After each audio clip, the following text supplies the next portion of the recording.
Welcome to The Current by TreasureCoast.com, where we discuss interesting people, places, and happenings on Florida's Treasure Coast. Happy to kind of take your lead there. Cool. Sounds like a plan to me. Awesome, James. Cool. Well, thanks for being on. I appreciate it. Why don't you tell people who are listening or who are watching who you are and what you've got going on right now? Sure. Well, thanks so much, Josh, for having me on. I really, known you a while, but appreciate a lot what you're doing here with this website, and we can get into it. But especially with kind of the death of local news, what you're doing is really critical. So big thumbs up to you. For folks who don't know me, my name's James Martin. I'm fourth generation local, husband, dad, Coast Guard veteran, and now I'm running, if you live on the Treasure Coast, to be your next congressman. That's a really succinct elevator pitch that you worked on. I'm very impressed. You really got that down. What incentivized you to run? I mean, like you said, you're fourth generation. You're from here. You've got roots here. What made you want to put your hat in the ring?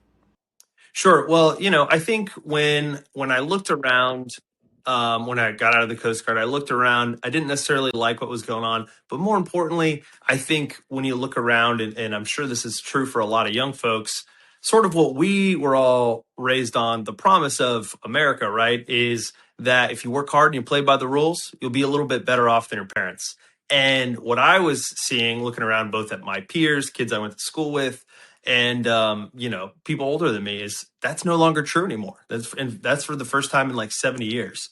And I saw that the opportunities that I had growing up weren't going to be the same ones my kids had.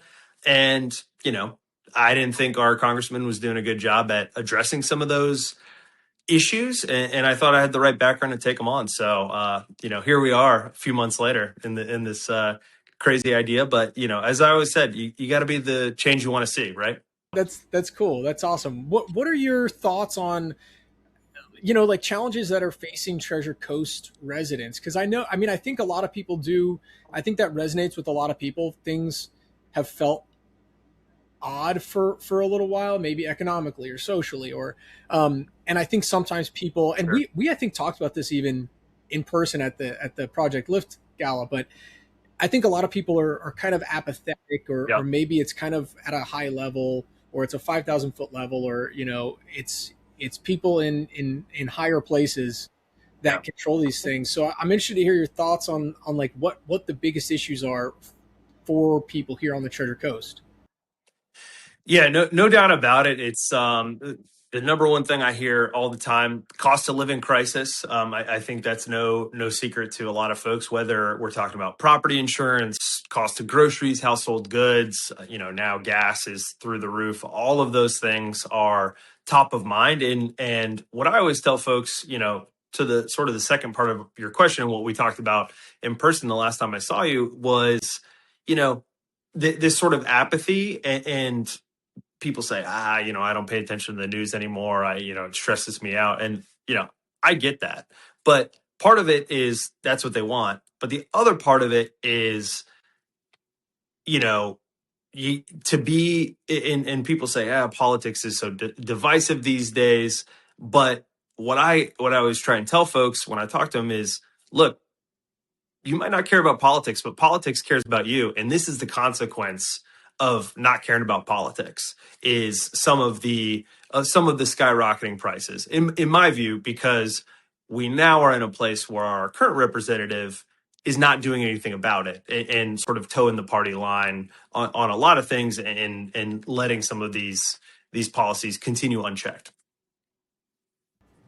And I'm interested to hear your thoughts on this. And I don't know to what degree people formulate their own opinions on this, but as far as towing the party line, or I think a lot of people, and I think we even talked about this, some people feel kind of politically homeless in many different beliefs or different ways that they have. What are your thoughts on towing the party line? I've had people who have been on this podcast where, water is a good example. When we had the Lake Okeechobee discharges, that was a time where a lot of people here kind of put, left, right, whatever was kind of put aside to caring about our waterways and thinking about that's the way that they're going to vote. That's the way they're going to think.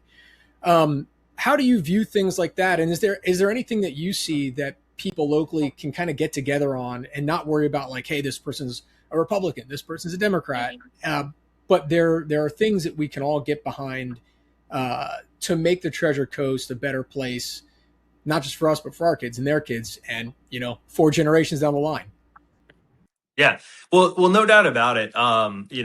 When you talk about people feeling politically homeless, or they're just kind of like, this is crazy. What this side or that side is like too much for me. And I think you see that all the time. But what you called out on water and the environment is a great example of particularly in our community on the Treasure Coast coming together, because ultimately I find that when it comes down to it, not only do people agree on we'll call it somewhere between 60 and 80% of things.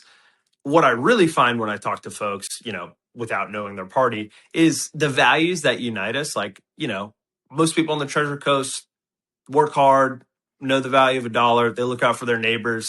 Those are universal values. So when you talk about issues like the environment, that's a perfect example of how we can come together. In my view, do I think there are things that my opponent could have done better over the years? Yeah, sure. But I think we certainly agree it's an important issue and that we need to do better on it. So I think that's probably the biggest example that comes to the fore when you talk about things that unite us.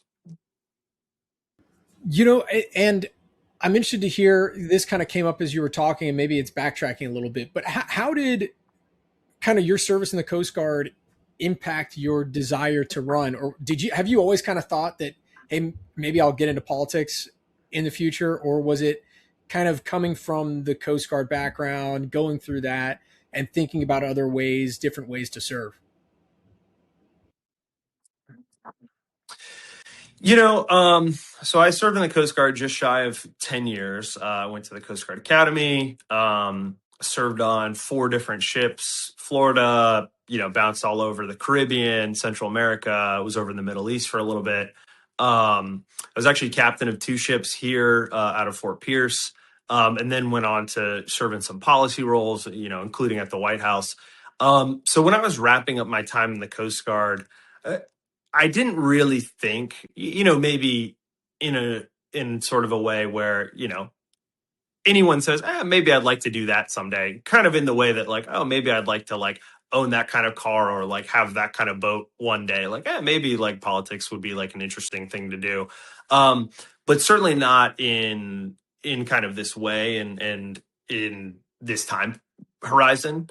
Right. I think it was very much motivated by sort of current events. And, I think, no doubt about it, the 2026 is going to be the year to do it if you're going to do it. So that was a big motivating factor. But certainly when you talk about looking to serve in other ways, I knew that I was going to leave the Coast Guard because it wasn't sort of the right next move for the family, particularly after just about 4 really long years when I was at the White House working, 13, 14-hour days kind of thing.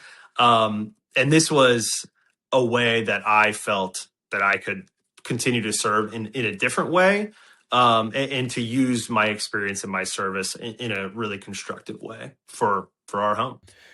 What do you think? And thanks for that story. That's interesting to think about. I mean, especially factoring in the family aspect. I'm sure plenty of people can kind of resonate with that, trying to balance out how to best allocate your time and still be of service. What do you think as far as, on a statewide level?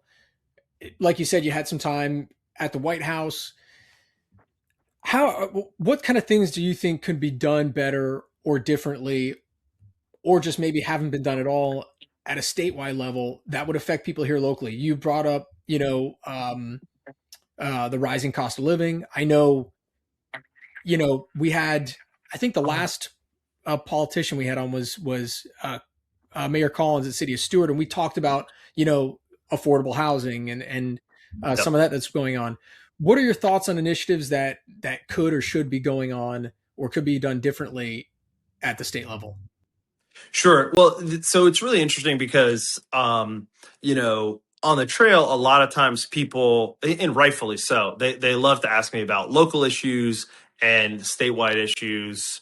Um, and so my brain is always sort of churning on what is the intersection between these state level issues and the federal government, where I'm seeking to serve. Um, and a big one I think we're seeing in our community, right, is these data centers, which, most people would say fundamentally is that, there's currently 3 proposed in our congressional district. And most people would say, well, that's kind of a local issue. That's like a local land use zoning issue for either town commissioners or county commissioners to decide. And what I always point out to folks is, well, that's true, but you have to remember the current administration, signed an executive order where they fast tracked the environmental reviews for all these data centers. Um, and I was joking. I was at a chamber of commerce thing, and I was explaining that to a couple guys our age, and one of the guys goes, "Huh? I'm guessing those aren't too thorough, huh?" And I was like, "Yeah, not very thorough." And so, kind of joking, but that's the sort of thing where I'm always trying to find, like, okay, where's the intersection between the local and the federal? So a lot of times it's infrastructure. A lot of times, when we're talking about the clean water issue, where it's sort of an intersection of all 3, of local, state, and federal, all trying to, everyone has a different, sort of piece of that pie and how we solve these tough problems. But I think central to the question of, like, what could be better at the federal level to help some of these state level things, I'm really of the view that when it comes to the clean water issue, there's a lot more we can be doing at the federal level. I think when we talk about, going back to the affordability piece, when we talk about property insurance, which of course is the number one driver of, it prevents young people from getting into homes, probably as you well know. And then it also pushes the elderly out of their homes with some of these skyrocketing property insurance issues. And if we can't deal with that at the state level appropriately, and there's some interesting ways and different proposals that are out there for the state legislature to tackle that. But if they're not going to do that, my view is, and there's legislation that's been introduced to this effect, we should backstop it at the federal level, to basically bolster citizens' insurance. So I think there's, when you look at it from maybe a 5,000 foot view, sort of how I look at the federal government's role is to backstop when local and state government can't meet the need, and then also, to look out for the little guy if, whether it's corporations or, state or local governments aren't meeting the needs of the citizens in sort of the negative way. And the federal government is protecting. So yeah, that's sort of how I'm thinking about the intersection between the state level and the federal level. Yeah, I appreciate that, because I think it helps break things down for people, thinking about how, things might be done at a local level, things might be done at a state level, things are done at a federal level. Sometimes people aren't really always sure, I guess who to ask, who to point the finger at, where does the change actually come from? Yeah, no doubt. Right. What are your thoughts on, you had kind of brought up being on the trail and conversations you had. The trail, I assume, is the cool lingo for kind of being on the campaign.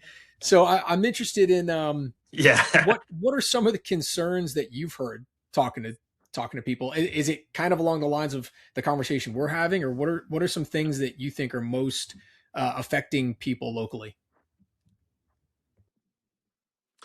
Well, I have to say, probably and I think we might have talked about this, the most fun part of campaigning is hearing stories from, friends and neighbors you haven't met yet, and just really getting to know your community in such a more intimate way. Even being from here and thinking a place, like you learn, you know it at a deeper level.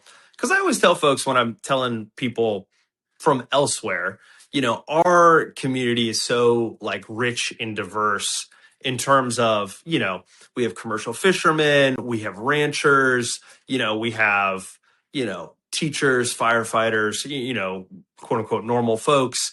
You have super successful small business people. You have like retired CEOs. Like you literally have like sort of a snapshot of America, and and it's all in like a 20-minute drive radius. So it's really cool. Just to comment that it's really cool to meet all those different types of folks. You hear funny stories, and sometimes, you hear stuff that, breaks your heart, right? Like when some of these affordability issues you're hearing from folks, like when these, the Affordable Care Act enhanced subsidies were set to expire. I talked to one woman who, her health insurance was going to quadruple, and, she's retired. And these are her words. She said, I'm a retired engineer. I did everything right. And I've like oriented my life, around this situation that I thought was going to be what I paid for healthcare. And then now that's going to quadruple. And you're just like, being definitely in the Coast Guard and in leadership roles, you're always supposed to have an answer about like what to do. And, in that situation, it's like, what do you tell someone? Right. So those are really tough, but it's also a lot of fun, like hearing some of the awesome stuff they're doing in our community, like Project Lift, or, going to pick up trash around town. There's a lot of really good people out there. So that's what I've been up to. And that's what I've been hearing. What would you say are some of the top things that you would want to address? I mean, I know we kind of we talked about water, but we've also kind of touched on random things. Like I think you had mentioned infrastructure, education. I think is top of a lot of people's mind, because that is another thing where it's federal. There's also the property tax thing that's going on. So education's top of mind for a lot of people. I mean, Right. what are some issues that to you are kind of top of the list, finding yourself in that role? Yeah, for sure. So I think like the first thing is, got to tackle cost of living crisis, because people are hurting. And I think that. And one of the big things we can do immediately is, repeal what are, in my view, these reckless tariffs, which are driving up the cost of household goods, groceries, medicine. So got to tackle that. We sort of touched on health insurance, right? Health insurance in multiple forms is sort of in flux right now in this country, and some would say under attack. So my view is two of the big things we can do. One, I'm in favor of what they would call like a public option, where essentially that there would be government healthcare that is an option, because I'm a big believer if you have good healthcare through your union or your company, you should be able to keep that. But I think that's going to introduce competition into the market and help, hold some of the private insurers accountable. But it's also going to give people the option, and it's going to get good healthcare into people's hands quick. The second thing on healthcare, which not enough people are talking about, so after you watch this and you're riveted, you should go look up this thing called pharmacy benefit managers, which we really need to get a round turn on in this country. So right. The short version is pharmacy benefit managers are the middleman between the pharmacies and the drug companies. The problem is the pharmacy benefit managers own a lot of these pharmacies, and there's studies that, it's kind of a necessary, administrative middleman. But the problem is a lot of what they've done is some studies show that they've like actually gouged drug costs up to 2,000% in some cases, which is, unacceptable, especially in a time when there's people choosing between groceries and necessary medications. So we need to tackle that. Clean water, evergreen, certainly in our community. But the thing I'd want people to know about that is because sometimes people will say, I don't really care about that. That's a rich guy's problem. You just want to go to the sandbar, to which I say, that's the lifeblood. I'm sorry you feel that way, but that's the lifeblood of our community and of our economy here on the Treasure Coast. So if we don't have clean water, we don't have a whole lot. And then I think the other things, there's a lot of people really concerned about Social Security and their veterans benefits. That's sort of the last thing I'd say.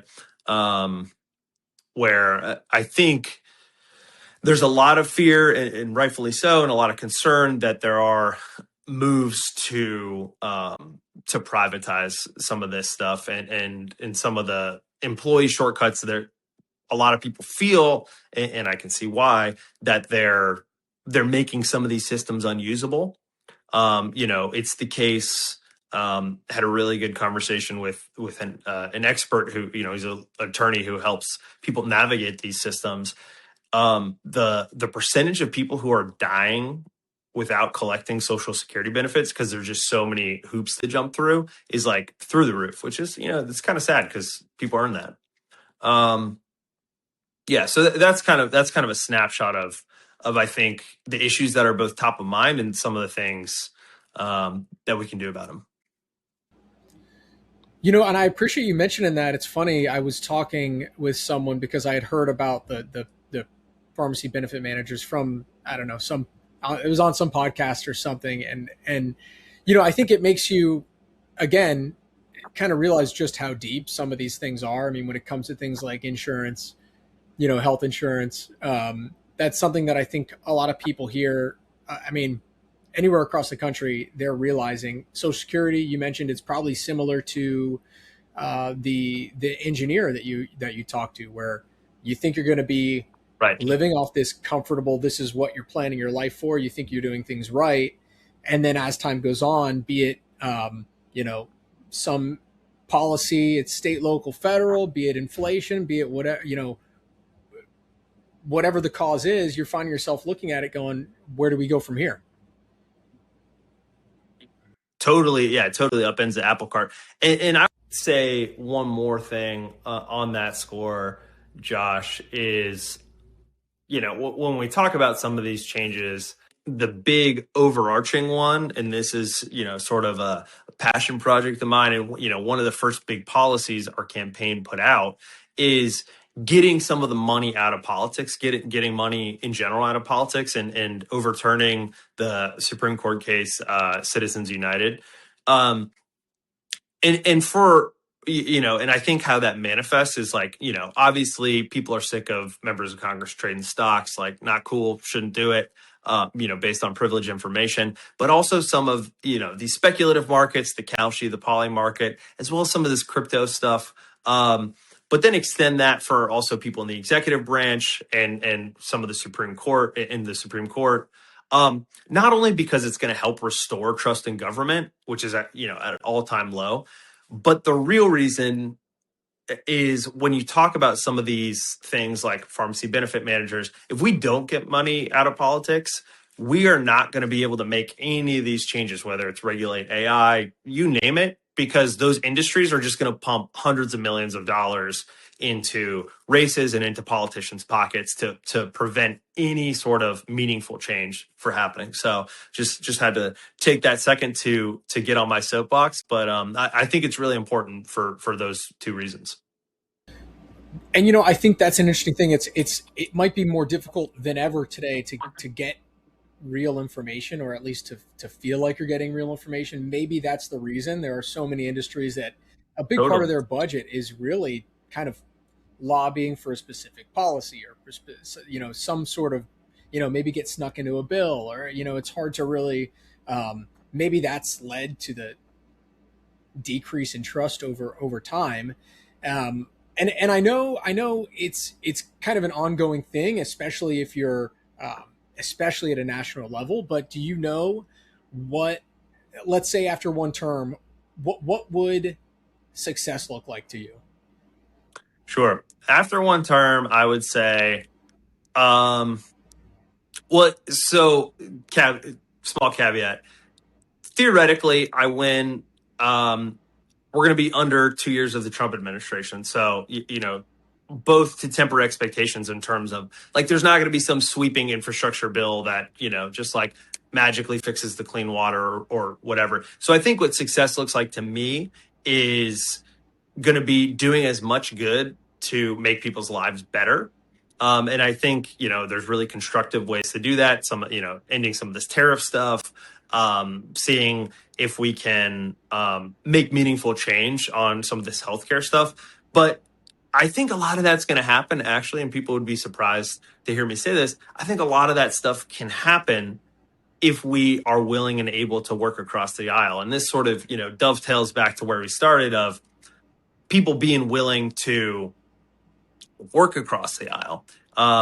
Great story of someone I talked to early on in this process, former member of Congress, who, one of his first weeks on the Hill, he's like, hip, hip, hooray, I'm a congressman. Like, how cool is this?